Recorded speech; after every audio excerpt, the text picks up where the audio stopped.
Ubunzima unkosikazi Biyela abhekana nabo imihla ngemihla uma eya endlini encane noma epheka. Uphila lempilo kusukela ngonyaka u2013 ngesikhathi enqanyulwa inyawo zakhe zombili. Uthi uncamela ubusika ngoba ngehlobo livame ukuna okwenza ukuthi ashibilike odakeni. Manje ngisiza ukuthi ngigaqa ngamadolo mamuya sengimanzi yonke into engigqokile. Sekufanele ngiyishintshe lento futhi. Ekseni ngizovuka ngiwashe yonke lento le. Manje nasesibhedlela ngihamba ngelokuza ngemoto kodwa ngikhokha imali u150. Lo mndeni uthi lockdown iphinde yenza isimo sawo sanzima kakhulu ngoba oyedwa lapha uthembele uyizamela amatoho.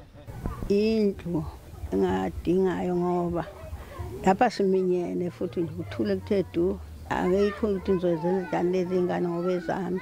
Indlu futhi incane sibaningi phakathi kule ndlu lena sigcina sesipintshana futhi iyavuza nokuvuza. Magnetha kudingakala ukuthi sesizompintshana endaweni eyodwa ngoba kusuke sekunamaconsi. Ugogo Biyela uthi usovalweni lokuthi uma ngase oyedwa wabo abe negciwane lecorona umndeni wonke uzotheleleka njengoba bempintshene kulomjondolo. Ezindabeni zeSABC nginguVusi Khumalo kwaDukuza.